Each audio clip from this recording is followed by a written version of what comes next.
à tous, comment ça va? L'été approche, le PEL vient de finir.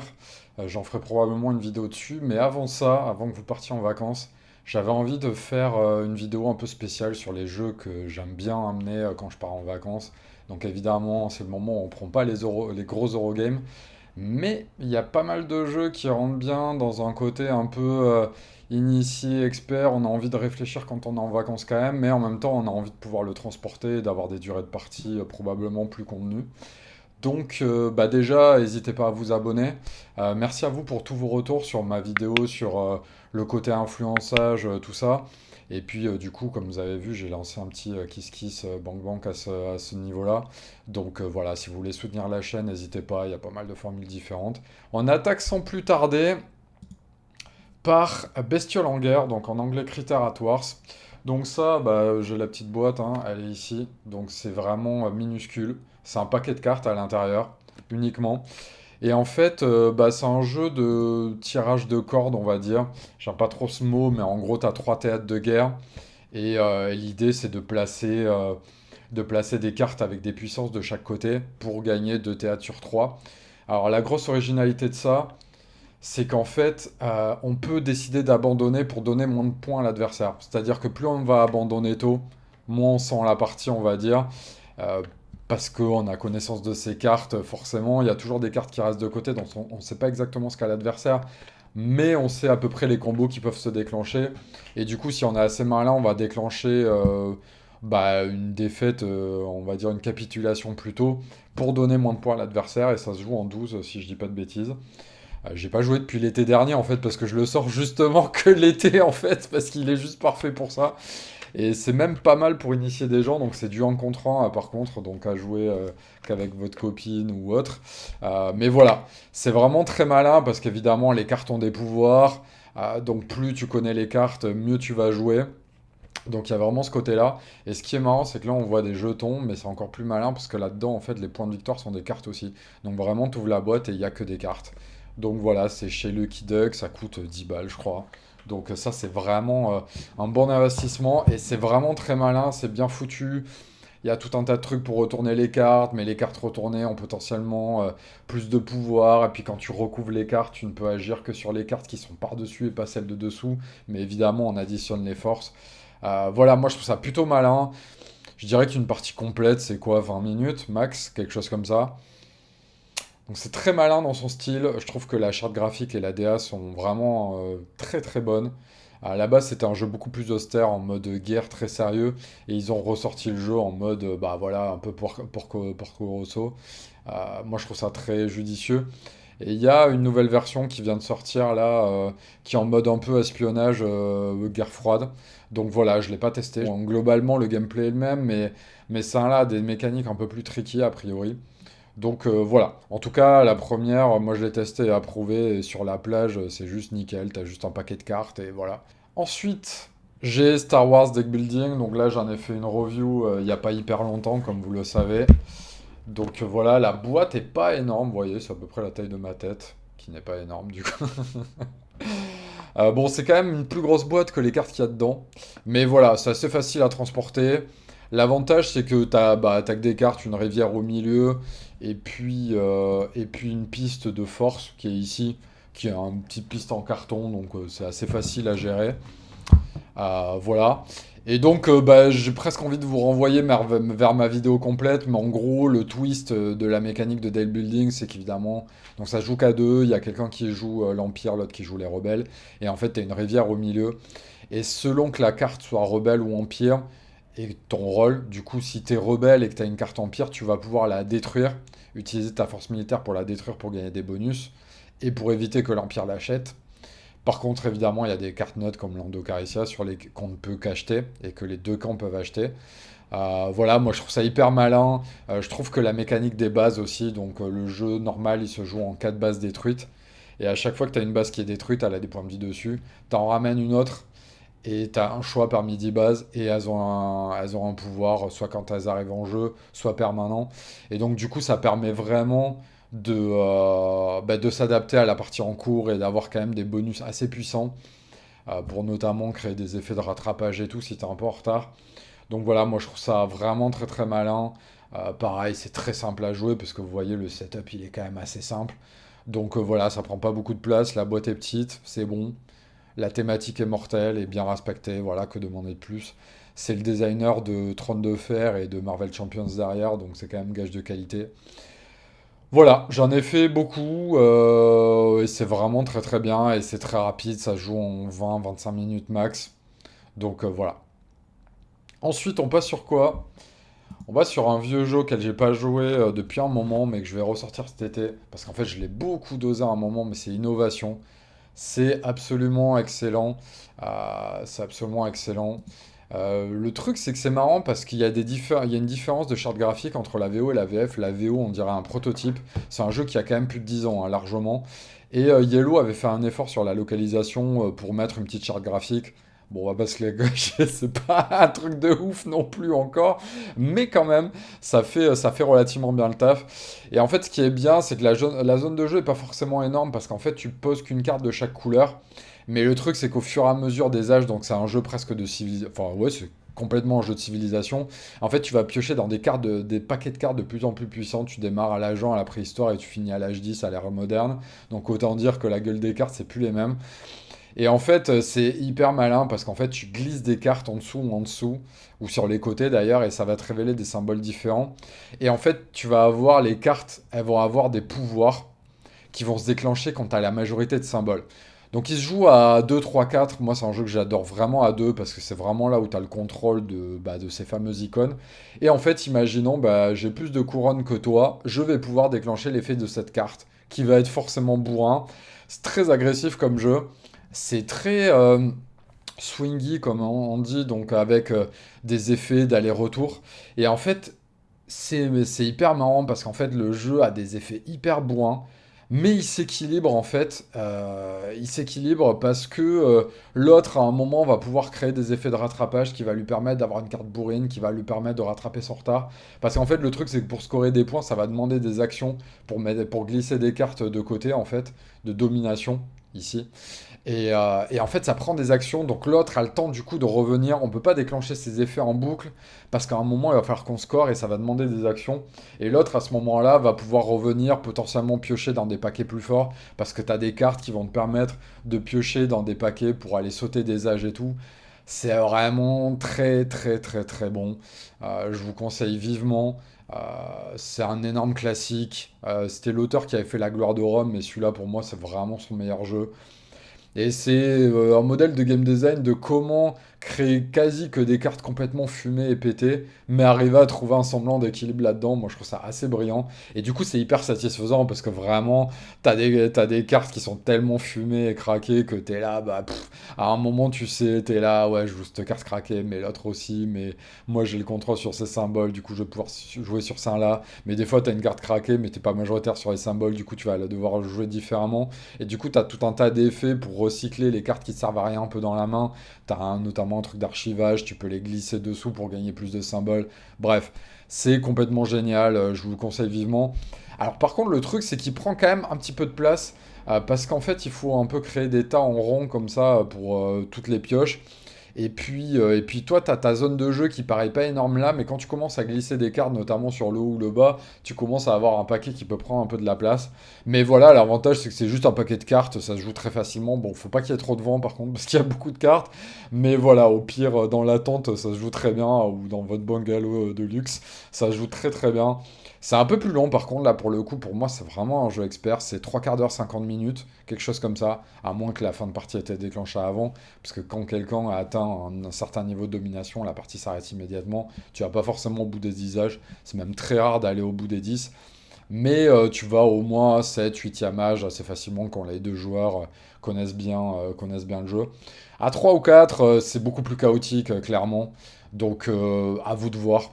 Mais à deux, voilà, moi c'est vraiment ma config préférée, donc je vous le conseille vivement.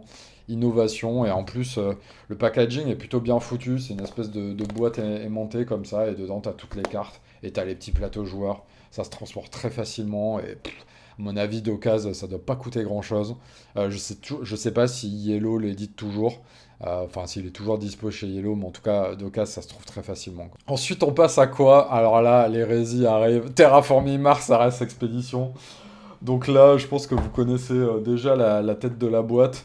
Tête de la boîte. Alors là, moi, j'ai full extension dedans, donc elle commence à être un peu grosse. Voilà. C'est un peu plus gros, clairement. Mais ça va parce que la boîte est relativement bien foutue à l'intérieur.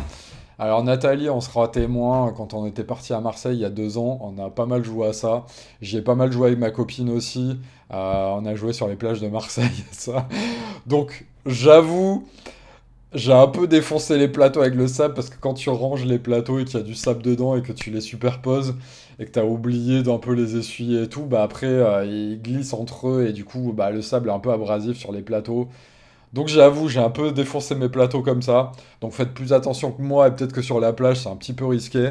Mais ça marche quand même, hein. Moi j'ai grave aimé jouer sur la plage. Moi en fait, voilà, moi je l'appelle, moi c'est mon Terraforming Mars de voyage en gros. Moi je le vois vraiment comme ça, comme une version à deux, un petit peu casu, avec lequel tu fais ton moteur un peu tranquillement et tu joues parce que tu as envie de ta satisfaction de moteur de carte.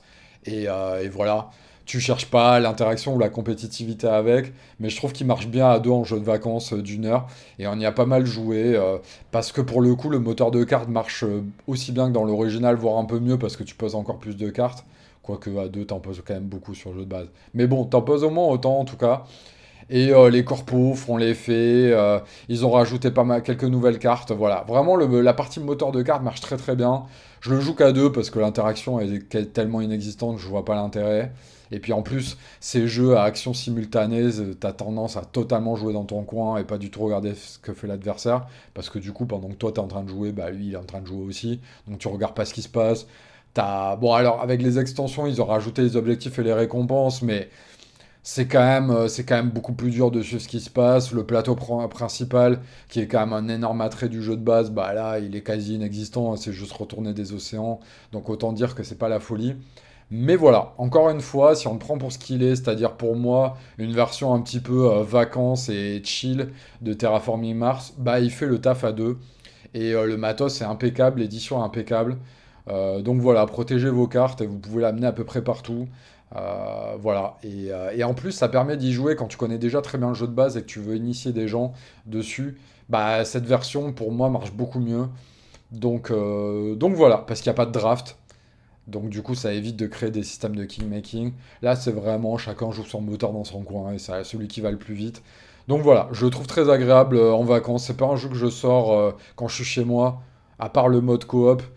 Bah parce que j'ai d'autres jeux plus intéressants. Enfin, j'ai d'autres jeux plus satisfaisant à jouer, et plus gros et plus expert, et t'as une table, t'as la place et tout. Là, celui-là, comme version vacances, je trouve qu'il marche vraiment très très bien. À chaque fois que je suis parti en déplacement, à chaque fois je le prenais et ça faisait le taf à chaque fois. Et ma copine l'aime beaucoup. Donc, on passe à quoi? On passe à un gros jeu quand même. L'édition révisée de Lord of the Rings, de Seigneur des Anneaux, le JCE. Eh bien, la boîte de base fait très bien son office.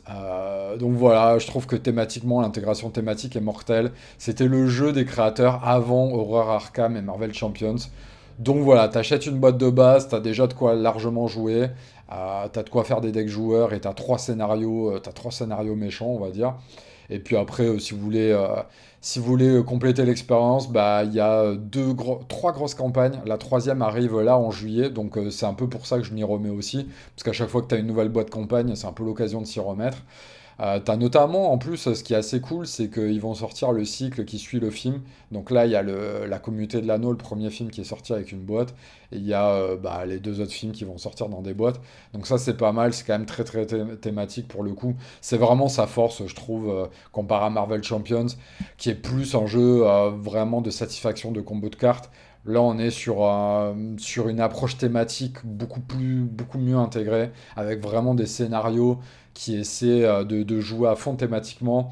Par contre, parfois, l'équilibre est un peu plus approximatif, mais l'avantage, c'est que comme tous les cycles sont pas sortis et tous les decks craqués ne sont pas sortis, je trouve que sur l'édition révisée, ça reste relativement contenu pour l'instant, et donc on n'a encore pas accès à toutes les cartes craquées du jeu qui permettent de faire des decks complètement débiles. Donc pour l'instant, je trouve que... Et en plus, du coup, il n'y a pas trop de cartes, donc c'est pas trop... En fait, ce que j'aime bien faire, c'est qu'à chaque fois qu'il y a un nouveau cycle qui sort, t'as un nouveau type de carte, enfin, t'as une nouvelle spécialisation de carte joueur, on va dire. Là, par exemple, avec le nouveau cycle, c'est les Noldor. Et du coup, bah, j'aime bien faire un deck Noldor, du coup, qui va un peu exploiter la thématique du nouveau cycle. Et je trouve qu'il y a un truc assez intéressant là-dedans. On a vraiment envie de le jouer thématiquement, contrairement à Marvel Champions où on a juste envie de faire les decks qui font plaisir au moment. Là, je trouve que ça me donne envie de jouer l'histoire du jeu et l'histoire du cycle en cours. En tout cas, la boîte de base fait très bien l'effet. Puis vous voyez, si vous y jouez régulièrement, bah, derrière, vous achetez les nouveaux cycles. Voilà, moi je trouve ça très très bon, clairement.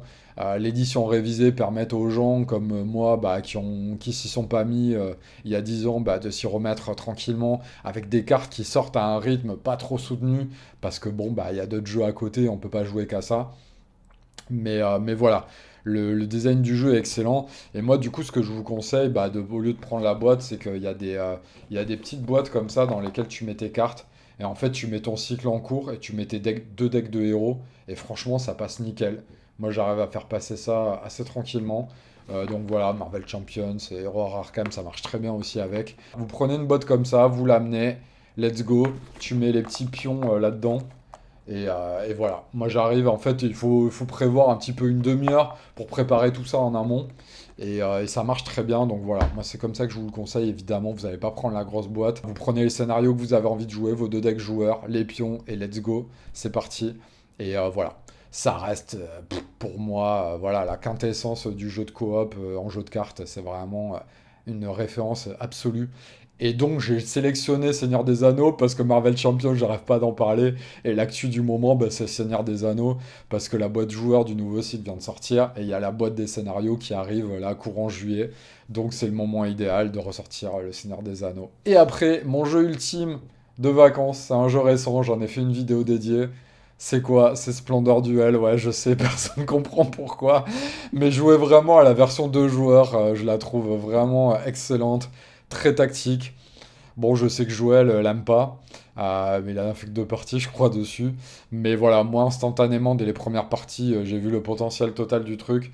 Et en fait, ce que je trouve absolument génial, c'est que tu peux le jouer vraiment avec n'importe qui pour le coup.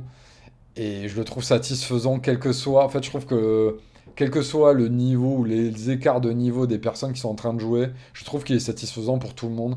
Et ça, je sais pas trop comment, pourquoi ce feeling-là existe, mais je trouve que ça marche de fou. Peut-être parce qu'en fait, tout simplement, le design de base est tellement pur et simple et élégant. Ce truc de t'achètes des cartes qui te mettent des réducs sur les autres cartes.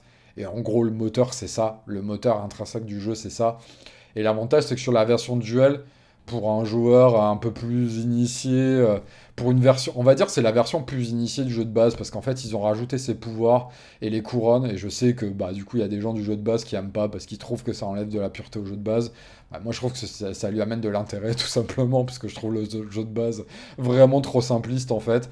Et là, je trouve qu'entre ça, la prise des gemmes sur le plateau, les parchemins, les perles, qui sont la seule ressource qui n'a pas de réduction, et le fait de prendre de l'or et réserver une carte, mais bon, ça c'était déjà sur le jeu de base, bah, je trouve qu'en fait, toutes les petites nuances qu'ils ont rajoutées, les petites complexités qu'ils ont rajoutées, sans pour autant en faire un jeu méga expert, bah pour moi, ça en fait la version un peu ultime, et je trouve qu'à deux, il fonctionne particulièrement bien, et l'édition est juste nickel, hein, il coûte 20 balles, vous voyez la taille de la boîte, vraiment, on amène ça partout. T'as des jetons, t'as des cartes. Pour le coup, même sur la plage, c'est assez simple à jouer. Bon, peut-être que les petites cartes, ça envole un peu, mais les jetons, non. Si t'arrives à caler un petit peu ça, je pense que ça tourne très très bien. Voilà, moi je trouve Splendor Duel, c'est le jeu ultime à amener en vacances. C'est excellent, la boîte, l'édition est parfaite. Et le jeu est vraiment génial et a fait ses preuves. C'était un peu mon top des vacances. J'avais envie de faire ça début juillet avant que tout le monde parte, un peu sur la vidéo de départ des vacances. Donc voilà, dites-moi ce que vous en pensez. Vous, quels sont les jeux que vous amenez tout le temps en vacances et que vous kiffez amener en vacances? Je suis sûr qu'il y en a plein, soit que je connais pas, soit auxquels je joue plus forcément. Mais voilà, je suis curieux de voir vous les jeux que vous amenez en vacances. Puis du coup, c'est vrai que ma Select, il y a quand même beaucoup de jeux à deux. Mais voilà, je suppose que si vous avez des enfants ou pas, vous amenez des jeux très différents. Donc je suis assez curieux de voir un peu les jeux multi aussi que vous amenez en vacances. Je vous fais des gros bisous, des bonnes vacances pour ceux qui partent, et puis à bientôt. Ciao!